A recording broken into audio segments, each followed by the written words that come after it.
आज बरोज इतवार हम मालेगांव से नागपुर के लिए निकले हैं। तकरीबन आज से 25 दिन पहले मालेगांव से कुछ 5 लोग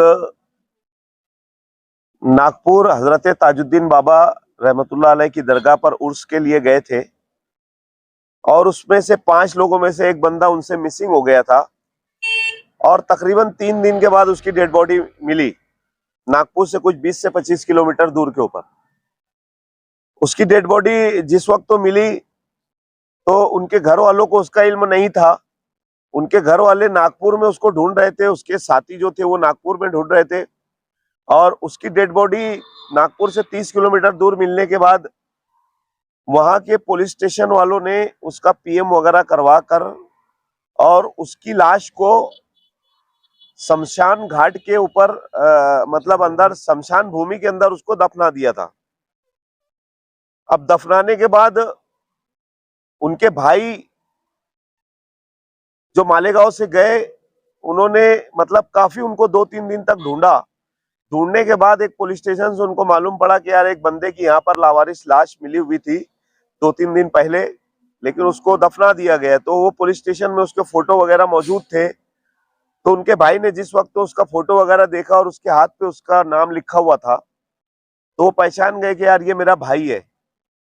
उसके बाद वो मालेगांव शहर में हम लोगों से उनके भाई ने आकर वापस से मुलाकात की, यार हमारे भाई के साथ ऐसा ऐसा मामला हुआ था और उसको वहां पर शमशान में ले जाकर उसको मतलब गाड़ दिया गया था।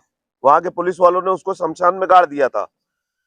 फिर मैंने वहां से हमारे जो अल्पसंख्यक आयोग के जो चेयरमैन है जनाब प्यारे खान साहब, उनसे फोन पे राब्ता कायम किया और वहां से उठ के फिर हम लोग जो हमारे माजी आमदार है आसिफ शेख रशीद साहब, उनसे हम लोगों ने मुलाकात की। फिर उनके जरिए और हम लोगों ने एक और मतलब जैग लगाया, एक सोर्सेस लगाया और उसके बाद से हम लोग जो आसिफ शेख रशीद साहब है वो, मैं, हमारे फकीर हाजी साहब, साबान भाई, न्याल हाजी फ्रूट वाले, खालिद इसके साहब, हम लोग सब इस मामले के अंदर लगे और तकरीबन आज 20 से 22 दिन होता आया है। तो उनके भाई जो है वो वहां पर मौजूद थे बेचारे। काफी उनकी मेहनत रही कि वो प्यारे खान साहब से टच होकर, उनके जो पीए थे उनसे टच होकर हम लोग रेगुलर रास्ते में थे। वो रास्ते के जरिए फिर उन लोगों ने पुलिस स्टेशन से हेल्प ली, पुलिस स्टेशन के बाद कलेक्टर साहब से हेल्प ली, कलेक्टर साहब के बाद कोर्ट के अंदर मामला गया तो कोर्ट ने उसका ऑर्डर किया और ऑर्डर करने के बाद कल के दिन उनके हाथ में ऑर्डर आया कि ठीक है तुम इनकी डेड बॉडी निकाल कर तुम तुम्हारे कब्रिस्तान में इसको दफना सकते।